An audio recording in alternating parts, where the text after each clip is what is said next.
Hello my dear learners, welcome back to Learn Easily channel. Letter to God by G.L. Fuentes. Letter to God ಈ ಒಂದು ಕಥೆಯ ಕನ್ನಡದ ಸರಳವಾದಂತಹ ವಿವರಣೆಯನ್ನು ಈ ವಿಡಿಯೋದಲ್ಲಿ ನೋಡೋಣ. ಲೆಟರ್ ಟು ಗಾಡ್, ದೇವರಿಗೊಂದು ಪತ್ರ. ಈ ಒಂದು ಕಥೆಯಲ್ಲಿ ಮುಖ್ಯ ಪಾತ್ರಧಾರಿ ಬಂದು ಲೆಂಚೋ. ಆತ ಒಬ್ಬ ರೈತ. ಆತ ದೇವರಿಗೆ ಪತ್ರವನ್ನು ಬರೀತಾನೆ. ಇದೊಂದು ಹಾಸ್ಯಮಯವಾದಂತಹ ಕಥೆಯಾಗಿರುತ್ತೆ. ಲೆಂಚೋ ವಾಸ ಮಾಡ್ತಕ್ಕಂತಹ ಒಂದು ಮನೆ ಒಂದು ಕಣಿವೆಯಲ್ಲಿರುತ್ತೆ. ಆತ ಒಂದು ಎತ್ತರವಾದಂತಹ ಬೆಟ್ಟದ ತುದಿಯಲ್ಲಿ ಆತನ ಮನೆ ಇರುತ್ತೆ. ಕಣಿವೆಯಲ್ಲಿ ಆ ತುದಿಯಲ್ಲಿ ನಿಂತು ನೋಡಿದರೆ ಅಲ್ಲಿ ಆ ಒಂದು ನದಿ ಮತ್ತು ಆತನ ಒಂದು ಮನೆ, ಆ ಮನೆಯ ಪಕ್ಕದಲ್ಲಿರ್ತಕ್ಕಂತಹ ಜೋಳದ ತೋಟ ಮತ್ತು ಕಿಡ್ನಿ ಬೀನ್ ತೋಟ, ಆ ಹೂಗಳು ಎಲ್ಲವೂ ಸಹ ತುಂಬ ಕಾಣ್ತಾ ಇತ್ತು. ಆ ವರ್ಷ ಅವೆಲ್ಲವೂ ಸಹ ಚೆನ್ನಾಗಿ ಬೆಳೆದಿತ್ತು. ಜೋಳ ಮತ್ತು ಬೀನ್ಸ್ ತೋಟ ಚೆನ್ನಾಗಿ ಬೆಳೆದು ನಿಂತಿತ್ತು. ಆ ಒಂದು ಭೂಮಿಗೆ ಬೇಕಾಗಿರ್ತಕ್ಕಂಥದ್ದು ಕೇವಲ ಕನಿಷ್ಠವಾದಂತಹ ಒಂದು ಮಳೆ ಸಾಕಾಗಿತ್ತು. ಅಂದರೆ ಆ ಬೆಳೆ ಬೆಳೆದು ನಿಂತಿತ್ತು. ಇನ್ನೊಂದು ಮಳೆ ಬಂದರೆ ಆ ಬೆಳೆ ಸಂಪೂರ್ಣವಾಗಿ ಫಸಲಾಗಿ ಬದಲಾಗುವಂತಹ ಸಮಯ ಆಯಿತು. ಲೆಂಚೋ ಆ ದಿನ ಬೆಳಗ್ಗೆಯಿಂದಲೂ ಅದರ ಬಗ್ಗೆನೇ ಯೋಚನೆ ಮಾಡ್ತಾ ತನ್ನ ಜಮೀನುಗಳೆಲ್ಲ ಆ ತೋಟದಲ್ಲಿ ಕೆಲಸವನ್ನು ಮಾಡ್ತಾ ಅವನು ಆಕಾಶವನ್ನು ಈಶಾನ್ಯದ ಕಡೆಗೆ ನೋಡುತ್ತಾ ಇರ್ತಾನೆ. ಏಕೆಂದರೆ ಮಳೆ ಬರಬಹುದು ಅಂತಕ್ಕಂಥದ್ದು ಆತನ ನಿರೀಕ್ಷೆ ಆಗಿರುತ್ತೆ. ಆತ ತನ್ನ ಹೆಂಡತಿಗೆ ಹೇಳ್ತಾನೆ, ನಮಗೆ ನಿಜವಾಗಲೂ ಈಗ ಸ್ವಲ್ಪ ನೀರು ಬೇಕಾಗಿದೆ, ಸ್ವಲ್ಪ ಮಳೆ ಬೇಕಾಗಿದೆ ಅಂತ ಹೇಳ್ತಾನೆ. ಲೆಂಚೋವಿನ ಹೆಂಡತಿ ಅಡುಗೆ ಮಾಡ್ತಾ ಆಕೆ ಕೂಡ ಹೇಳ್ತಾಳೆ, ಹೌದು, ದೇವರ ದಯೆ, ಒಂದು ಸಾರಿ ಮಳೆ ಬಂದರೆ ಸಾಕು ನಮಗೆ ಅಂತ ಹೇಳ್ತಾರೆ. ಆ ಮನೆಯ ಹುಡುಗರು, ದೊಡ್ಡ ಹುಡುಗರೆಲ್ಲ ಹೊಲದಲ್ಲಿ ಕೆಲಸ ಮಾಡ್ತಾಯಿದ್ರು. ಚಿಕ್ಕ ಮಕ್ಕಳೆಲ್ಲ ಮನೆಯಲ್ಲಿ ಅಕ್ಕಪಕ್ಕದಲ್ಲಿ ಆಟ ಆಡ್ತಾ ಇರ್ತಾರೆ. ಲೆಂಚೋವಿನ ಹೆಂಡತಿ ಅವರೆಲ್ಲರನ್ನ ಊಟಕ್ಕೆ ಕರೀತಾಳೆ. ಊಟಕ್ಕೆ ಬನ್ನಿ ಅಂತ ಕರೀತಾರೆ. ಆ ಊಟದ ಸಮಯದಲ್ಲಿ ಆ ಊಟ ಮಾಡ್ತಾ ಇರಬೇಕಾದ್ರೆ ಲೆಂಚೋ ಹೇಳಿದ ಹಾಗೆ ಮಳೆಯ ಹನಿಗಳು ಬೀಳಲು ಪ್ರಾರಂಭಿಸುತ್ತೆ. ಈಶಾನ್ಯದ ದಿಕ್ಕಿನಲ್ಲಿ ಆ ಪರ್ವತಗಳ ಮೇಲೆ ಮೋಡಗಳು ಸಮೀಪಿಸಿರುತ್ತೆ. ತಣ್ಣನೆಯ ಗಾಳಿ ಬೀಸ್ತಾ ಇರುತ್ತೆ. ಆ ರೈತರಿಗೆ ಅದೊಂದು ಖುಷಿಯಾದಂತಹ ಸಮಯ. ಆ ರೈತ ಲೆಂಚೋ ಏನು ಮಾಡ್ತಾನೆ, ತಾನು ಏನೋ ಹುಡುಕಕ್ಕೆ ಅಂತೇಳಿ ಆ ಒಂದು ಫಾರ್ಮ್ ತೋಟದ ಹೊರಗಡೆ ಬರ್ತಾನೆ. ಆದರೆ ಆತ ಹೊರಗಡೆ ಬಂದಿರತಕ್ಕಂಥದ್ದು ತನ್ನ ದೇಹದ ಮೇಲೆ ಆ ಮಳೆ ಹನಿಗಳು ಬೀಳಿಸಿಕೊಂಡು ಆ ಸಂತೋಷವನ್ನು ಅನುಭವಿಸೋದಕ್ಕಾಗಿ ಆತ ಬಂದಿರ್ತಾನೆ. ಆತ ಹೊರಗಡೆ ಬಂದು ನೋಡ್ತಾನೆ. ಆತನಿಗೆ ಒಂದು ಆಶ್ಚರ್ಯ ಆಗುತ್ತೆ. ಆ ಆಕಾಶದಿಂದ ಬೀಳ್ತಾ ಇರ್ತಕ್ಕಂತಹ ಮಳೆ ಹನಿಗಳಲ್ಲ, ಅವು ನಾಣ್ಯಗಳಂತೆ ಆತನಿಗೆ ಕಾಣಿಸುತ್ತೆ. ದೊಡ್ಡ ದೊಡ್ಡ ಆ ಹನಿಗಳೆಲ್ಲ 10 ಸೆಂಟ್ ನಾಣ್ಯಗಳು, ಚಿಕ್ಕವೆಲ್ಲ 5 ಸೆಂಟ್ ನಾಣ್ಯಗಳಂತೆ ಆತನಿಗೆ ಕಾಣ್ತಾ ಇರುತ್ತೆ. ಆಗ ಆತ ಹೇಳ್ತಾನೆ, ತನ್ನ ಆ ಜೋಳದ ಫಸಲು ಚೆನ್ನಾಗಿ ಬೆಳೆದು ಬಂದಿದೆ, ಆ ಕಿಡ್ನಿ ಬೀನ್ಸ್ ಗಿಡಗಳೆಲ್ಲವೂ ಸಹ ಹೂಗಳಿಂದ ತುಂಬಿದೆ, ಅವುಗಳ ಮೇಲೆಲ್ಲ ಮಳೆ ಬೀಳ್ತಾ ಇದೆ, ಅದನ್ನು ನೋಡ್ತಾ ಇದ್ದಾನೆ. ಆ ಸಮಯಕ್ಕೆ ಇದ್ದಕ್ಕಿದ್ದಂತೆ ಬಿರುಗಾಳಿ ಜೋರಾಗಿ ಬೀಸೋಕ್ಕೆ ಪ್ರಾರಂಭಿಸುತ್ತೆ. ಆ ಒಂದು ಹನಿಗಳು ನಿಜವಾಗಲೂ ಬೆಳ್ಳಿಯ ನಾಣ್ಯಗಳಂತೆ ಕಾಣ್ತಾ ಇತ್ತು. ಆ ಹನಿಗಳು ಈಗ ಬದಲಾಗಿ ಅಲ್ಲೇನಾಯಿತು, ಒಂದು ಹೆಪ್ಪುಗಟ್ಟಿಗದ ಮುತ್ತುಗಳಂತೆ ಮೇಲೆಯಿಂದ ಬೀಳೋದಕ್ಕೆ ಶುರುವಾಯಿತು. ಆ ಹುಡುಗರೆಲ್ಲರೂ ಓಡಿ ಹೋಗಿ ಅವುಗಳನ್ನು ಎತ್ಕೊಳ್ಳೋಕ್ಕೆ ಶುರು ಮಾಡಿದ್ರು. ಅಂದರೆ ಅಲ್ಲಿ ಆ ಮಳೆ ಹನಿಗಳು ಆ ಒಂದು ಆಲಿಕಲ್ಲುಗಳಾಗಿ ಬದಲಾಗಿತ್ತು. ಇದನ್ನು ನೋಡಿದಂಥ ಲೆಂಚೋ, ಇದು ನಿಜವಾಗಲೂ ತುಂಬ ಕೆಟ್ಟದಾಗಿದೆ, ಅಯ್ಯೋ ಇದು ಬೇಗನೆ ಹೋಗುತ್ತೆ, ಈ ಮೋಡಗಳು ತುಂಬ ಬೇಗ ಹೊರಟೋಗ್ತವೆ ಅಂದ್ಕೊಳ್ತಾ ಇದ್ದೆ, ಆದರೆ ಇವು ಹೋಗ್ತಾ ಇಲ್ಲ, ಇವು ಜೋರಾಗಿ ಆಲಿಕಲ್ಲುಗಳು ಬೀಳ್ತಾ ಇದೆ, ಇದರಿಂದ ನನ್ನ ತೋಟ ನಾಶ ಆಗುತ್ತೆ ಅಂತ ಅಂದ್ಕೋತಾನೆ. ಅದು ಬೇಗನೆ ಪಾಸ್ ಆಗಲಿಲ್ಲ. ಅದು 1 ಗಂಟೆಯವರೆಗೂ ಆಲಿಕಲ್ಲುಗಳು ಆ ಮನೆ, ತೋಟ, ಬೆಟ್ಟ, ಜೋಳದ ಗದ್ದೆ, ಇಡೀ ಕಣಿವೆ ಮೇಲೆಲ್ಲ ಸುರಿಯೋಕ್ಕೆ ಪ್ರಾರಂಭ ಆಯಿತು. ಆತ ನಿಂತು ನೋಡ್ತಾನೆ. ಆ ತೋಟವೆಲ್ಲ ಒಂದು ಉಪ್ಪಿನಿಂದ ಮುಚ್ಚಿದಂತೆ ಕಾಣ್ತಾ ಇತ್ತು. ಅಂದರೆ ಆ ತೋಟದ ಮೇಲೆಲ್ಲ ಆಲಿಕಲ್ಲುಗಳು ಹೆಚ್ಚಾಗಿ ಬಿದ್ದು ಬಿಳಿ ಉಪ್ಪಿನಂತೆ ಮುಚ್ಚಿದಂತೆ ಕಾಣ್ತಾ ಇತ್ತು. ಮರಗಳ ಮೇಲೆ ಒಂದು ಎಲೆಯೂ ಇರಲಿಲ್ಲ.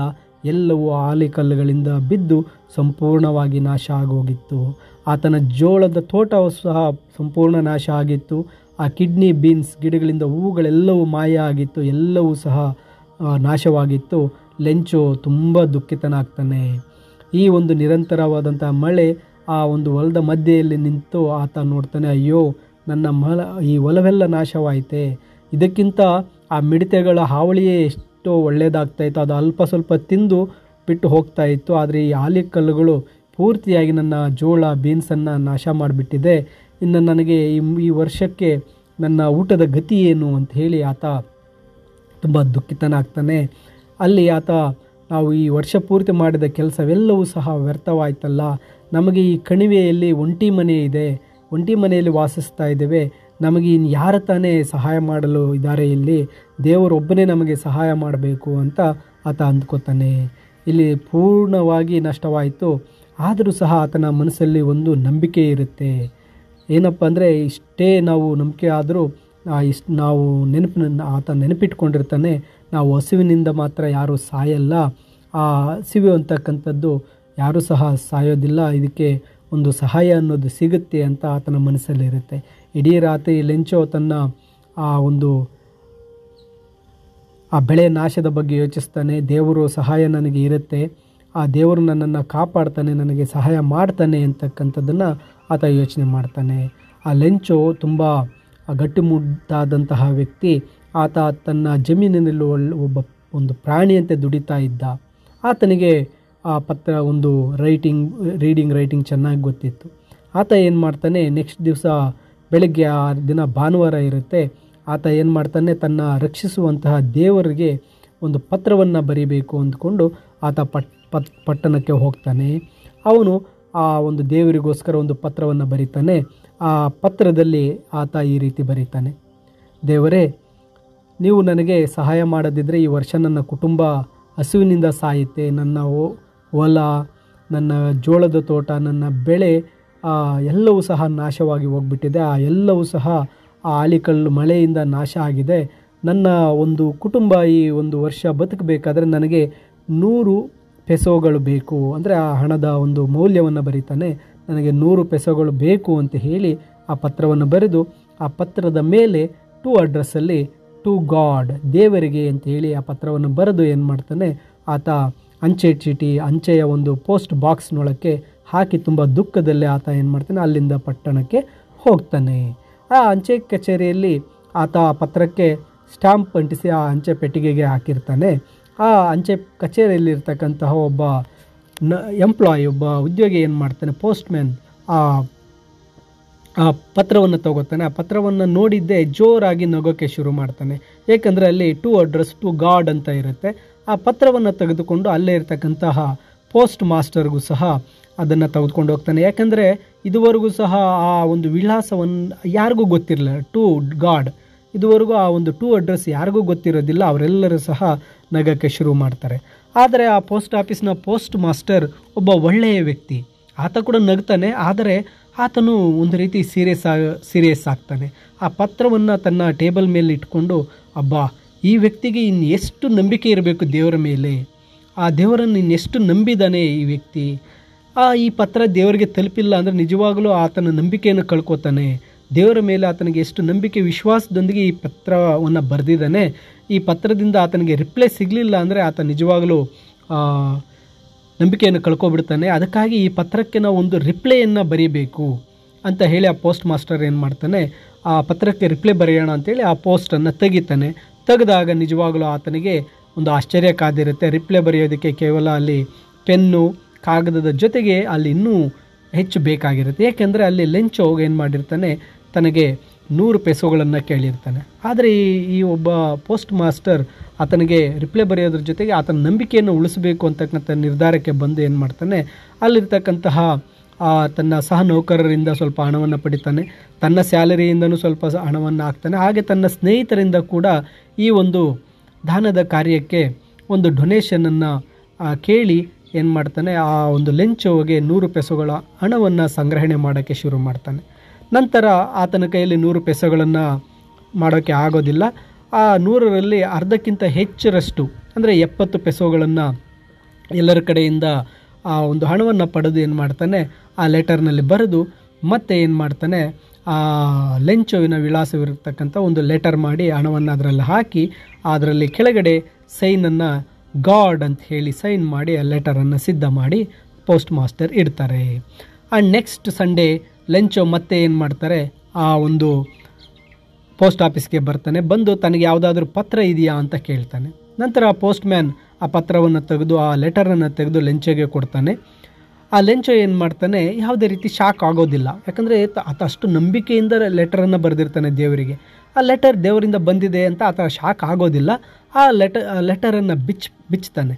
ಬಿಚ್ಚಿ ನೋಡಿ ಅಲ್ಲಿರ್ತಕ್ಕಂಥ ಹಣವನ್ನು ಎಣಿಸಿದಾಗ ಆತನಿಗೆ ಶಾಕ್ ಆಗಿಬಿಡುತ್ತೆ. ಯಾಕಂದರೆ ನಾನು ದೇವರನ್ನು ಕೇಳಿರೋದು 100 ಪೈಸೆಗಳು, ಇಲ್ಲಿ ಕೇವಲ 70 ಅದನ್ನು ಎಣಿಸಿ ನೋಡಿ ಆಶ್ಚರ್ಯನೂ ಆಗ್ತಾನೆ ಮತ್ತು ಕೋಪಗೊಳ್ತಾನೆ. ಆದರೆ ಈ ದೇವರು ತಪ್ಪು ಮಾಡೋಕ್ಕೆ ಸಾಧ್ಯ ಇಲ್ಲ. ಯಾಕಂದರೆ ನಾನು ಕೇಳಿರೋದು ಕೇವಲ 100 ಪೈಸೆಗಳು, ಇಲ್ಲಿ ದೇವರು ತಪ್ಪು ಮಾಡಿರಲ್ಲ, ದೇವರು 100 ಕಳಿಸಿದ್ದಾರೆ, ಆದರೆ ಇಲ್ಲಿ 30 ಪೈಸೆಗಳು ಯಾರೋ ಕದ್ದಿದ್ದಾರೆ ಅಂಥೇಳಿ ಲೆಂಚೋ ಕೋಪಗೊಳ್ತಾನೆ. ಮತ್ತೆ ಇನ್ನೊಂದು ಲೆಟರನ್ನು ಲೆಂಚೋ ಬರೀತಾನೆ. ಲೆಂಚೋ ಏನು ಮಾಡ್ತಾನೆ, ಒಂದು ಪೇಪರನ್ನು ತಗೊಂಡು ಇಂಕನ್ನು ತಗೊಂಡು ಆ ಕಿಟಕಿ ಹತ್ರ ಎಲ್ಲರೂ ಆ ಲೆಟರ್ ಬರೀತಕ್ಕಂಥ ಪ್ಲೇಸ್ಗೆ ಹೋಗಿ ಆ ಲೆಟರನ್ನು ಬರೀತಾನೆ. ಆ ಲೆಟರನ್ನು ಬರೆದು ಮುಗಿಸಿ ಅದಕ್ಕೆ ಸ್ಟಾಂಪನ್ನು ತಗೊಂಡು ಹೋಗಿ ಆ ಕಿಟಕಿ ಹತ್ರ ಆ ಸ್ಟ್ಯಾಂಪನ್ನು ನೆಕ್ಕಿ ಆ ಲಕೋಟೆಗೆ ಆ ಒಂದು ಲೆಟರ್ಗೆ ಹಾಕಿ ಆತ ಪೋಸ್ಟ್ ಬಾಕ್ಸ್ಗೆ ಹಾಕ್ತಾನೆ. ಆ ಪತ್ರವನ್ನು ಆತ ಆ ಒಂದು ಪೋಸ್ಟ್ ಬಾಕ್ಸ್ಗೆ ಹಾಕಿದ ತಕ್ಷಣ ಪೋಸ್ಟ್ ಮಾಸ್ಟರ್ ಅದನ್ನು ತೆಗೆದುಕೊಂಡ್ಬಂದು ಅದನ್ನು ತೆರಿತಾನೆ. ಆ ಲೆಟರಲ್ಲಿ ಈ ರೀತಿ ಬರೆದಿರುತ್ತೆ: ದೇವರೇ, ನಾನು ಕೇಳಿದ ಹಣದಲ್ಲಿ ಕೇವಲ 70 ಪೈಸೆಗಳು ಮಾತ್ರ ನನಗೆ ತಲುಪಿದೆ. ಉಳಿದಿರ್ತಕ್ಕಂಥ 30 ಪೈಸೆಗಳನ್ನು ನನಗೆ ಕಳಿಸಿ. ಏಕೆಂದರೆ ಆ ಒಂದು 30 ಪೈಸೆಗಳು ಒಟ್ಟು 100 ಪೈಸೆಗಳು ನನಗೆ ತುಂಬ ಅಗತ್ಯ ಇದೆ. ಆದರೆ ಈ ಬಾರಿ ಅದನ್ನು ನನಗೆ ಮೇಲ್ ಮೂಲಕ ಕಳಿಸಬೇಡಿ. ಏಕೆಂದರೆ ಈ ಅಂಚೆ ಕಚೇರಿ, ಈ ಪೋಸ್ಟ್ ಆಫೀಸ್ನಲ್ಲಿರ್ತಕ್ಕಂತಹ ಉದ್ಯೋಗಿಗಳು ಒಂದು ವಂಚಕರ ಗುಂಪು. ಈಗ ನೀವು ನನಗೆ ಅದನ್ನು ಲೆಟರ್ ಮೂಲಕ ಕಳಿಸಬೇಡಿ. ಈ ಒಂದು ಅಂಚೆ ಕಚೇರಿ ಉದ್ಯೋಗಿಗಳು ಒಬ್ಬ ಕಳ್ಳರ ಗುಂಪು ಅಂತ ಹೇಳಿ ಕೆಳಗಡೆ ಲೆಂಚೋ ಅಂತ ಹೇಳಿ ಸೈನ್ ಮಾಡಿ ಈ ಲೆಟರನ್ನು ಬರೆದು ಆ ಲೆಂಚೋ ಏನು ಮಾಡಿರ್ತಾರೆ, ಮತ್ತೆ ದೇವರಿಗೆ ಟು ಗಾಡ್ ಅಂತೇಳಿ ಬರೆದಿರ್ತಾರೆ. ನೋಡಿ, ಇದು ಲೆಟರ್ ಟು ಗಾಡ್ ಕಥೆಯ ಕನ್ನಡದ ಸಂಪೂರ್ಣವಾದಂತಹ ಒಂದು ಸಾರಾಂಶವಾಗಿರುತ್ತೆ. ನಿಮಗೆ ಅದರ ಇಂಗ್ಲೀಷ್ ಫುಲ್ ಸಮರಿ ಅಥವಾ ಆ ಫುಲ್ ಸ್ಟೋರಿಯ PDF ವಿಡಿಯೋದ ಡಿಸ್ಕ್ರಿಪ್ಷನ್ನಲ್ಲಿ PDF ಲಿಂಕ್ ನೀಡಿರ್ತೇನೆ. ಈ ವಿಡಿಯೋ ನಿಮಗೆ ಇಷ್ಟ ಆದರೆ ಒಂದು ಲೈಕ್ ಮಾಡಿ, ನಿಮ್ಮ ಸ್ನೇಹಿತರಿಗೂ ಶೇರ್ ಮಾಡಿ.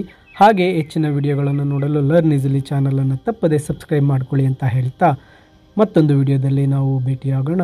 ಎಲ್ಲರಿಗೂ ಧನ್ಯವಾದಗಳು.